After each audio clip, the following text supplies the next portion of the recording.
Behind the heavy iron bars, Elena Hart's beauty still glowed through her tears. She was only 20, yet life had already broken her in ways she could never mend. Her hands clutched her growing belly, hiding a truth so dangerous it could destroy kingdoms.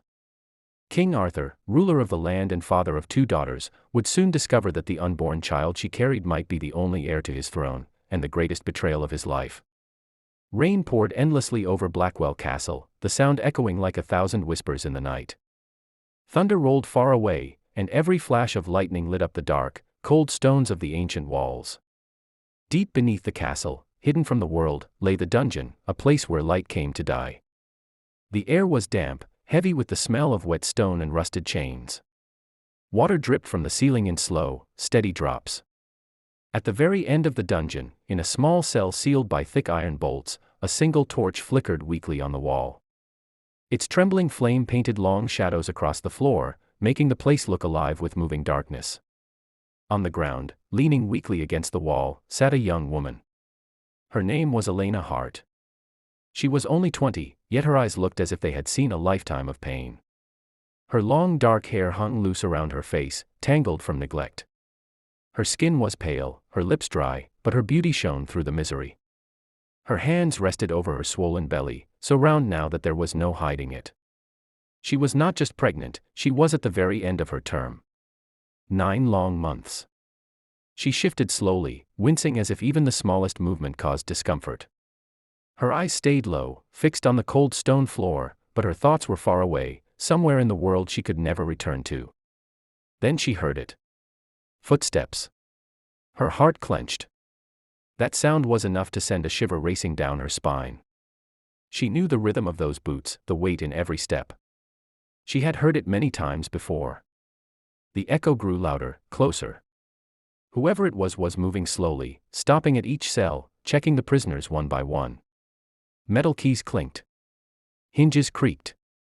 Elena's breathing became shallow. She tried to curl into herself, as much as her body allowed, pressing her back against the wall, hiding her face in her hands. Her thoughts whispered desperately, "Please, not me.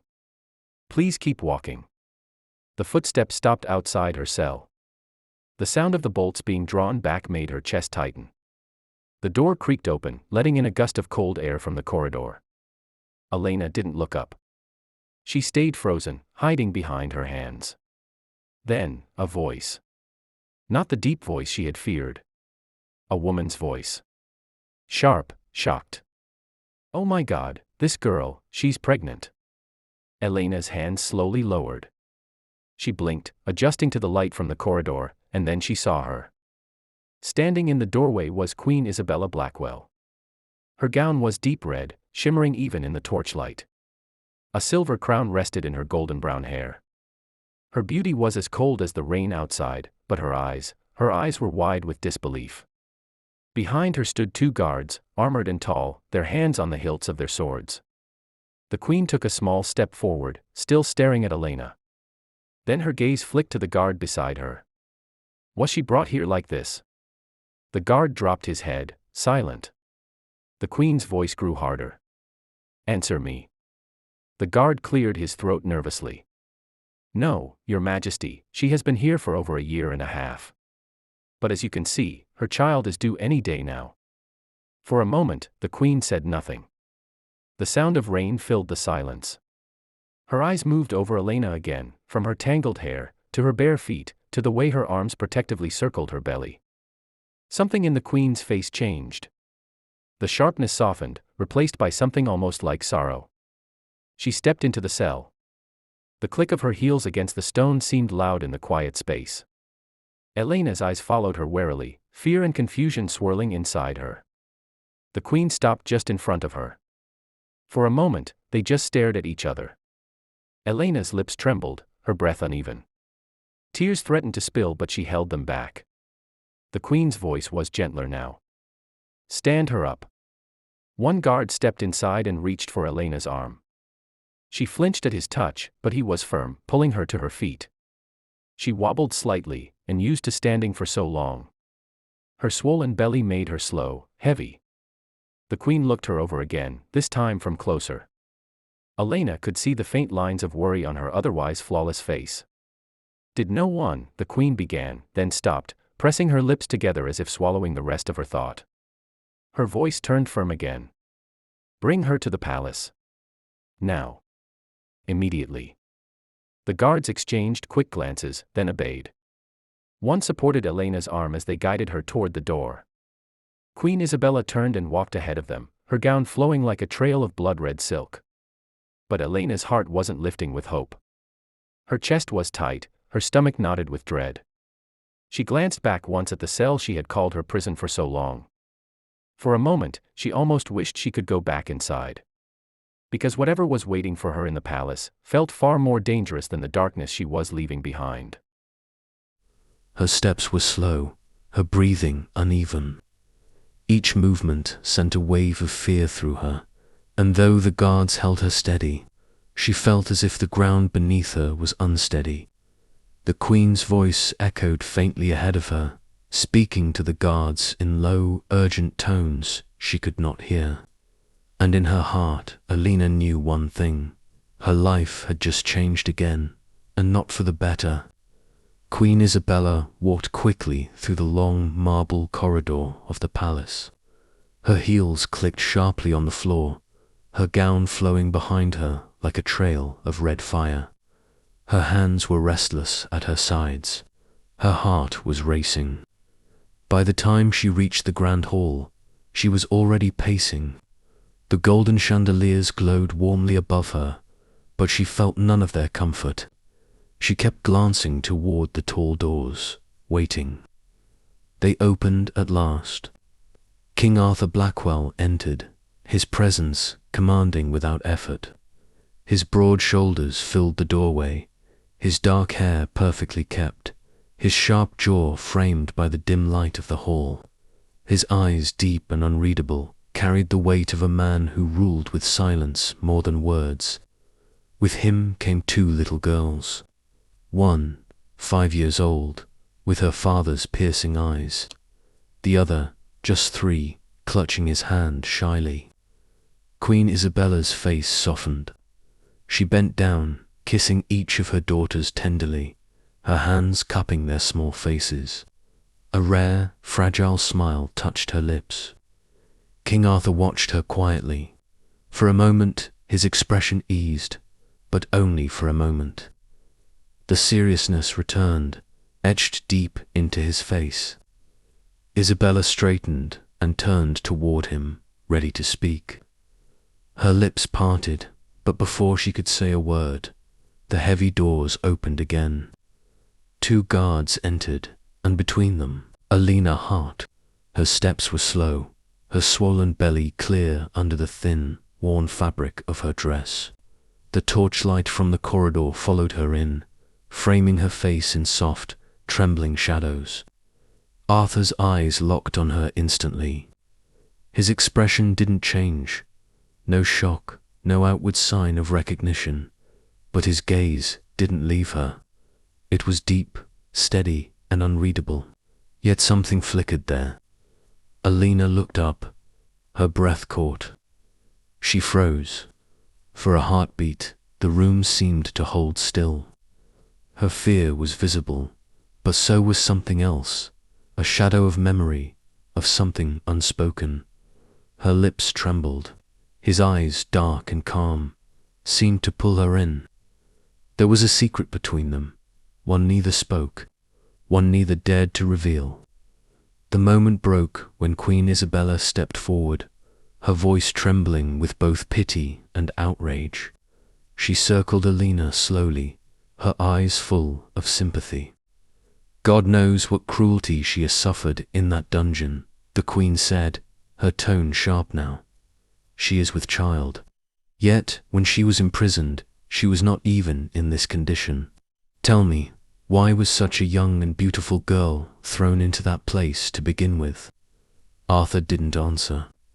He walked to his throne and sat, his eyes still fixed on Elena. Isabella turned to Elena, her voice gentler. Do you remember who did this to you? Elena lowered her gaze. Slowly, she shook her head. Tears welled in her eyes, spilling down her cheeks. The queen's heart tightened. She stepped closer, her beauty glowing in the soft candlelight, though even she could feel that Elena's face carried a rarer, deeper beauty. "Try to remember," Isabella urged softly. "Do you have even the smallest idea who it was?" Elena hesitated, her fingers curled at her sides. Then, slowly, she lifted her gaze, not to the queen, but to the king. Her eyes lingered on him for a single, breathless moment. When she spoke, her voice was low, almost breaking. I never saw his face. Every time he came, he tied a cloth over my eyes. I could not see him. I still cannot." Isabella's expression changed. Her breath caught anger, sorrow, and disbelief mixing in her eyes. She turned sharply to the guards. "Take her to a chamber now, and send for the physician."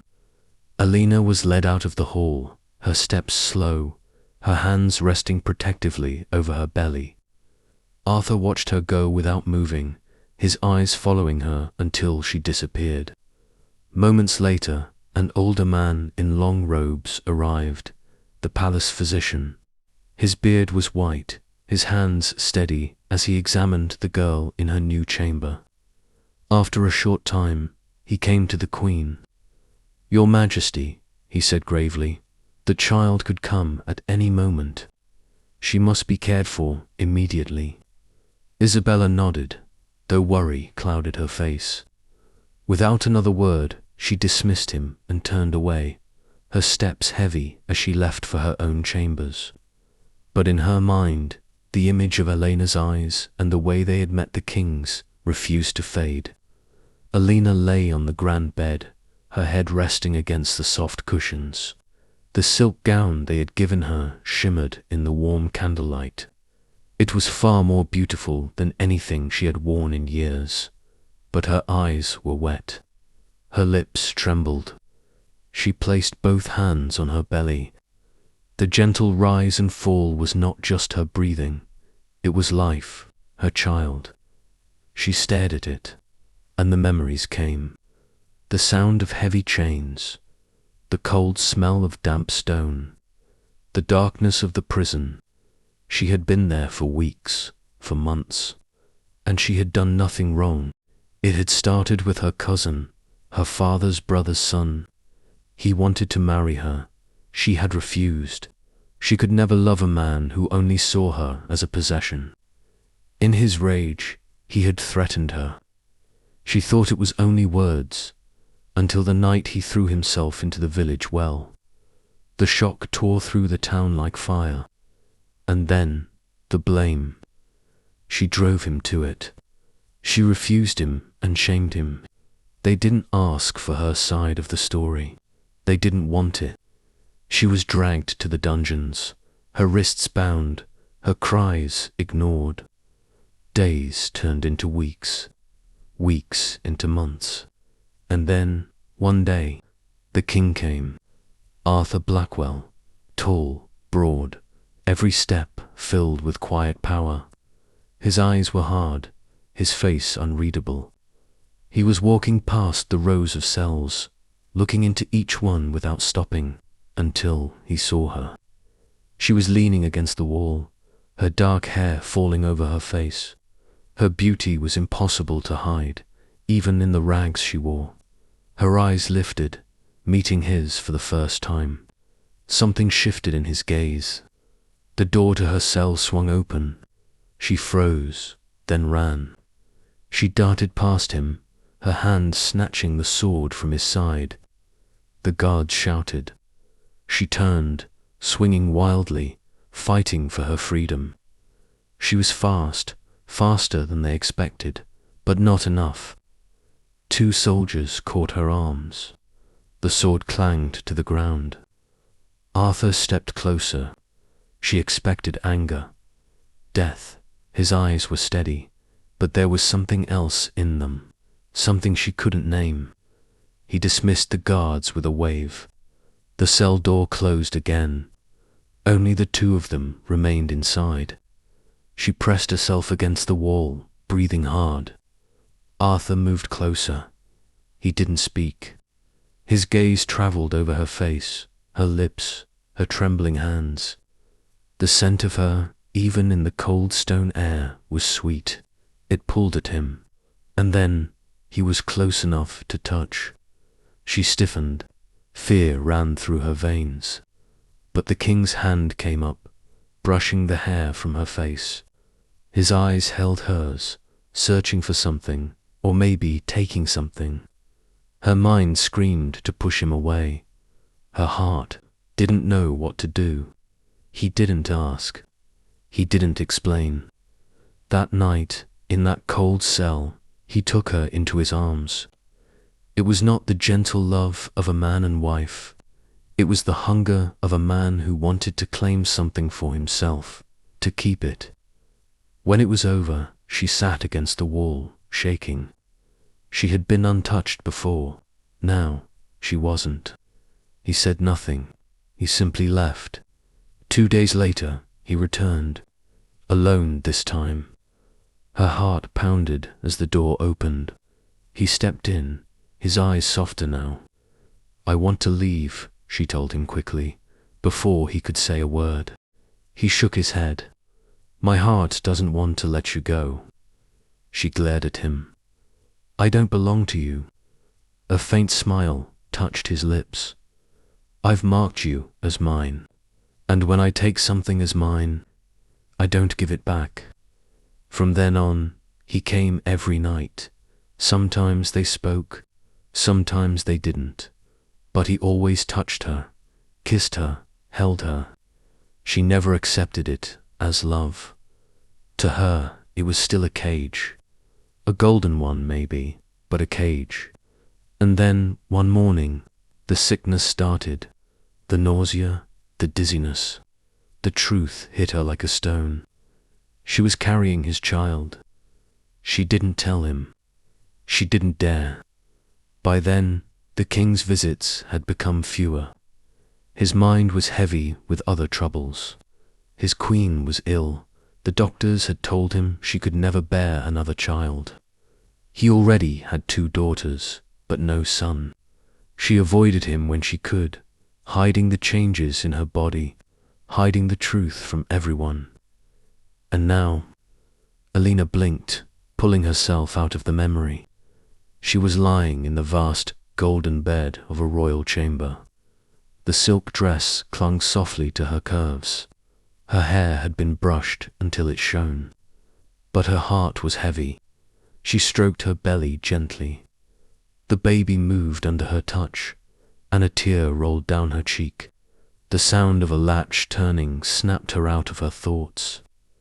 The door creaked open. Her breath caught. It wasn't a servant. It wasn't the Queen. It was him. Arthur Blackwell stepped into the room, closing the door behind him. His eyes went straight to hers, and in that moment, the air between them became heavy again, just like it had that first night in the cell. The moment her eyes met his, fear rushed through her like a cold wave. Ava instantly slid off the bed, her feet barely touching the rug before she stumbled. Her knees gave way, and she would have crashed to the floor if not for the pair of strong arms that caught her. That touch, that scent, her breath hitched. She didn't need to look to know it was him. And just like that, tears burned her eye stares. She had been holding back for months. She had told herself she hated him. But somewhere deep inside, she had already fallen for him. Yet, the pain of his silence had been sharper than any sword. In all this time, not once had he come to see her. Not once had he asked if she was alive. The king's eyes flickered down to her abdomen, his gaze sharpening. "You didn't tell me," he said, his voice low but laced with accusation. Her tears blurred her vision, but her heart filled with a strange mix of anger and hurt. She turned her face away, refusing to meet his eyes. Her voice trembled with restrained fury. "And why would I tell you? What do you care, Your Majesty?" She snapped, pulling against his hold. I'm nothing but a servant to you, a prisoner locked away in your fortress, someone you spent a few fleeting moments with, only because I was your slave.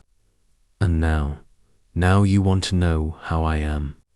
Her words were like knives, and she wanted them to hurt, because he had hurt her far worse.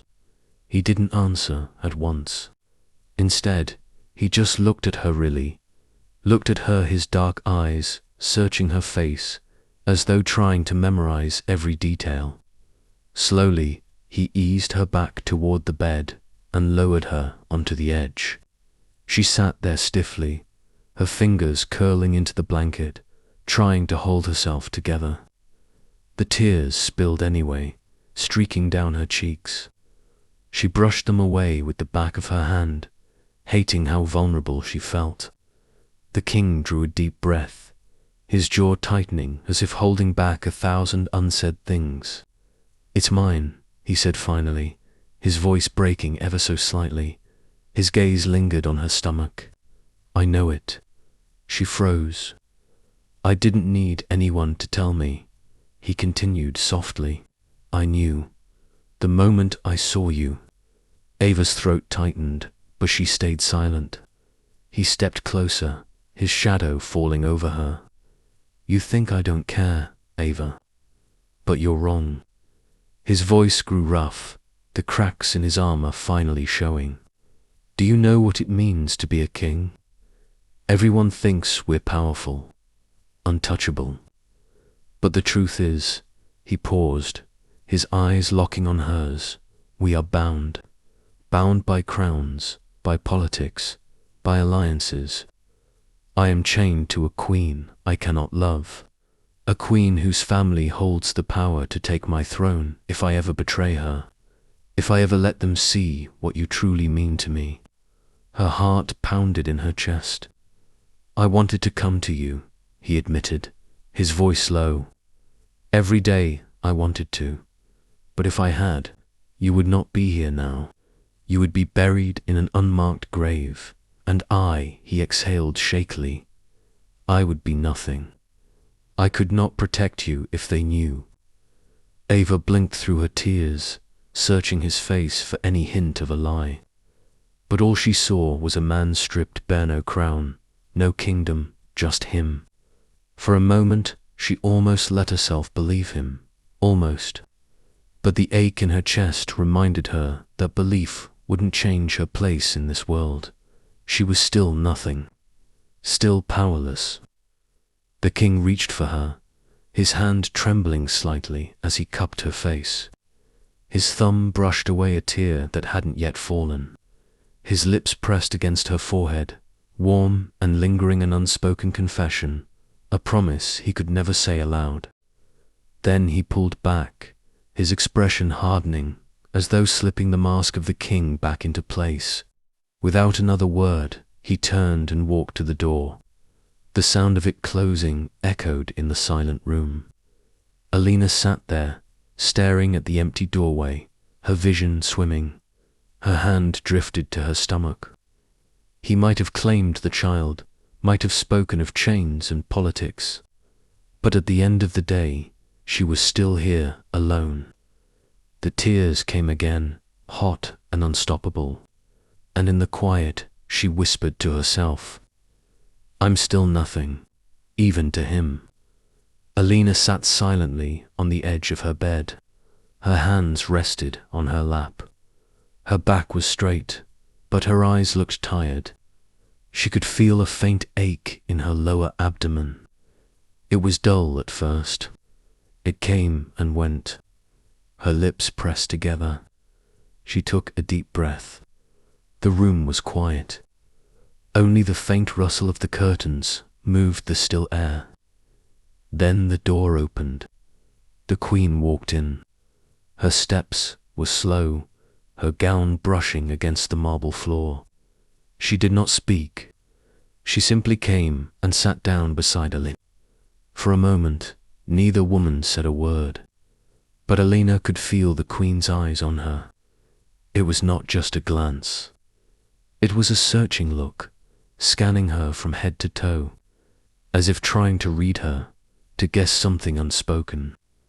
The queen's face was calm, but her eyes, they carried a shadow of doubt, a shadow of pain. Finally, the queen drew in a long breath. "I am longing for a child," she said quietly. Her voice trembled. "And look at you, a young girl who never wanted a child. God is giving one to you." Elena turned her face towards her, her brows drawn together in silent question. The queen's lips curved into a sad, bitter smile. "I will tell you something," she said. Her voice was soft, but heavy with years of sorrow. "Since the day Arthur and I were married, there has been no color in our lives, no warmth. He only wanted an heir. He never loved me." Her fingers twisted together in her lap. "I don't know who he loves. God knows. But I have seen him many nights, wandering the palace halls when everyone sleeps, walking like a man lost in someone's memory, in someone's love." Her eyes grew distant, as if she could see those nights all over again. "After my 2 daughters, I can no longer have children," she said slowly. Her voice cracked. "But Arthur needs an heir. If he doesn't have one, his throne will be taken. Everything he rules will be gone." Elena's breath caught, but he stood still, silent, waiting.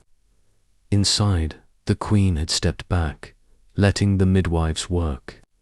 Her duty was done, but in her eyes there was something unreadable, something between pain and understanding. Elena's breathing grew heavy. The pain sharpened. The midwives spoke faster now, moving around her in practiced rhythm. The queen glanced at Elena one last time before turning to leave the room. Her face was pale, her steps slow.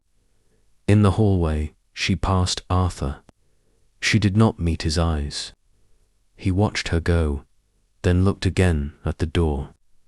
His fingers curled at his sides, and in the quiet of his own mind, one thought repeated over and over. She must be safe. She must live. The heavy wooden door creaked open. One of the midwives stepped into the hallway, her face glowing with relief. "It's a boy," she announced softly. The words seemed to echo through the air. Arthur froze. It was as if the sound reached deep into his bones, stopping every breath, every thought. His chest rose and fell once, slowly, and then again, sharper this time. The news traveled quickly down the corridors. Within moments, a maid hurried away to deliver it to the queen. Arthur didn't wait for anything more. He didn't care for ceremony. He didn't wait for permission. Without a word, he strode forward and pushed open the chamber door. The scent of warm cloth and new life filled the air, but he didn't even look toward the cradle. His eyes went straight to Helena. She lay weak against the pillows, her face pale, her eyes half closed. Her breath came slowly, as though every movement cost her. Arthur crossed the room in 3 steps. He reached for her hand instantly, holding it tightly. "Elena," he murmured, his voice breaking. "How are you? Tell me you're not in pain." Her lips trembled. Her eyes shone with unshed tears. The door opened again. The queen stepped inside. Her gaze swept the room, and then landed on the sight before her Arthur at Elena's bedside, his hand wrapped protectively around hers. Her eyes widened, and in a single heartbeat, understanding struck her. Her face paled, the truth hitting her like a blow. Elena turned her head away, blinking rapidly. Arthur, still holding her hand, spoke firmly, his voice deep and certain. "This is my child," he said, the words filling the room. "And from this day forward, you will live in this palace as my queen. I will marry you as soon as you are well." The queen stood frozen. The color drained from her face. Her heart felt hollow. Her eyes flickered to the cradle where the baby lay, then back to Elena, to the hand Arthur refused to let go of, to the tender kiss he pressed to Elena's forehead. The queen said nothing. Her lips trembled once before she turned sharply and walked out of the room. Elena sat silent, her lashes wet. She did not speak. Arthur looked at her with joy in his eyes, his thumb brushing over her knuckles. In his heart, he felt as though the world had finally given him everything his love, and now a son. He rose to his feet, his smile soft, and left the chamber, giving her time to rest. The moment the door closed, Elena's gaze shifted to the ceiling. Her eyes were empty, her thoughts far away. She had no home here. She could never build a life on the ruin of another woman's heart. Time passed. Night fell over the palace. The corridors grew quiet. In the dim candlelight, Elena slowly sat up. Her body ached. Every movement was a struggle, but her resolve was stronger than the pain. She wore a plain black cloak, the hood pulled low over her face, hiding her from sight. Each step was slow, careful. She moved to the cradle. Her baby slept peacefully, his tiny hands curled. Only hours earlier, a palace maid had fed him warm milk.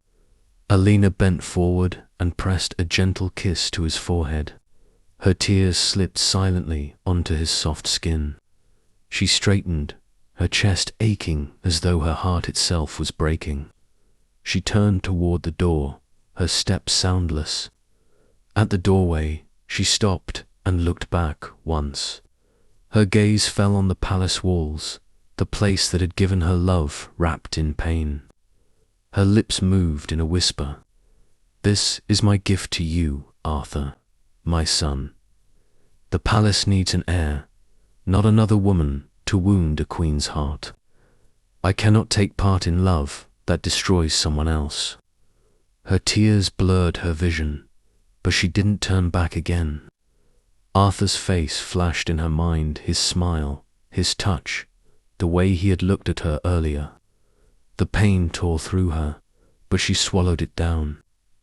Pulling her hood lower, she slipped out of the palace into the cold darkness.